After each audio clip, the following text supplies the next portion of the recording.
I recently added what I think might be my favorite RGB product to my gaming setup. Hi everyone, I am UnrealHero, and in this video I'm going to show you guys how I made my DIY RGB cloud light. Let's get into it.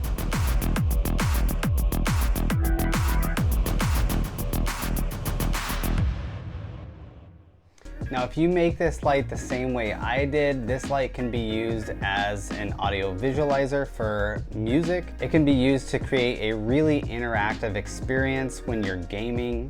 And it can also be synchronized with your other RGB products to create a really nice RGB environment for your gaming setup. Now, the material that I'm going to be using for this project is going to be paper lanterns, as well as some polyfill stuffing, which both of these can be found at your local DIY store. I have a 5-foot PVC pipe that I got from Home Depot, a high temperature hot glue gun. I got some screw eyes to mount the cloud light to the ceiling. I also got some 20-pound tests, which I'm going to use to suspend the cloud light from the ceiling. And the most important piece that you're going to use in this project is going to be the RGB light strip. You want to make sure that you get a light strip that is compatible with your other devices. The one I went with was the Yeelight 1S RGB light strip. This is a 16-foot RGB light strip that is compatible with Razer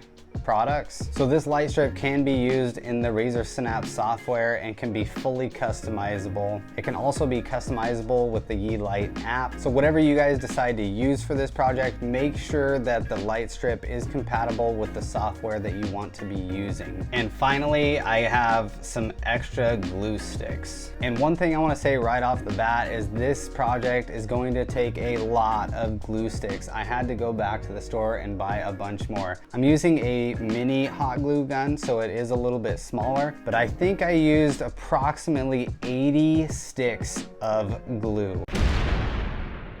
The good thing though is that I was able to find a 20-pack of glue sticks at my local dollar store. So if you're as lucky as I was, you might be able to find all 80 glue sticks for about $4. The hardware that I'm using to hang this light is going to be 2 screw eyes, 2 drywall plugs, 1/4 inch drill bit, 3 small zip ties, 3 screws, and a 5/16 inch drill bit. Jumping right into the first part of this DIY project, I had to assemble these paper lanterns. Each lantern comes with a little wire piece that you put inside it, and it basically expands the globe. Once you get the globes assembled, you're gonna wanna cut a hole in them so that you can run these lanterns along your PVC pipe. Once you have all of your paper lanterns on the PVC pipe, it's time to start gluing. And here you're going to want to make sure that you're in a location where if you do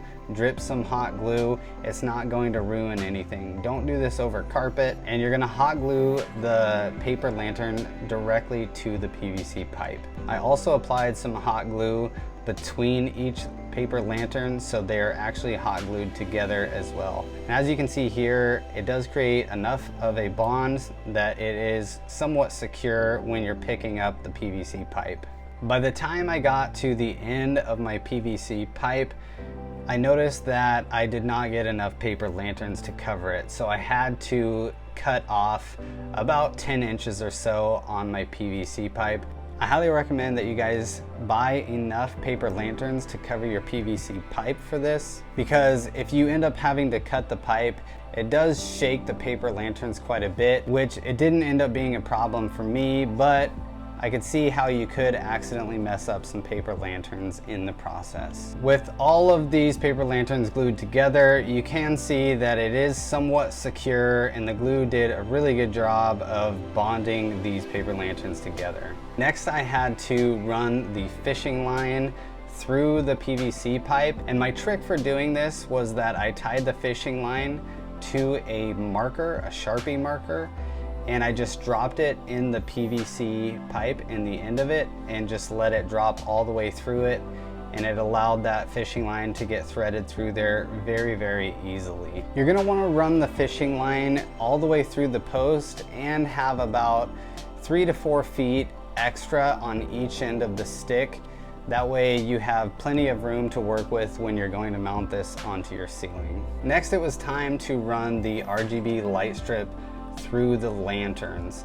And my trick for doing this was that I used a small pole with a rubber band on the end, and I just attached the RGB light strip to that pole.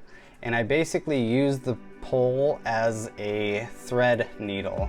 And I just used that to be able to pull the RGB light strip all the way through all of my paper lanterns. And then once you run your light strip, you're gonna wanna test out the lights to make sure they work before you go and apply all of your stuffing and glue that on the outside. This next step was by far the most time-consuming part of the whole entire DIY project, and that was gluing on the polyfill stuffing onto the paper lanterns. As I said, this took a ton of glue sticks, and the gluing process took me about 3 to 4 hours. So this did take a very long time for me to make, or at least glue. This is a 5-foot long cloud light, so it took quite a bit of time. After that, it comes time to mount it, and for this I just took a vacuum and a drill, and I drilled a couple of 1/4-inch size holes above my desk, and I used the vacuum at the same time so that I didn't make a mess on my setup.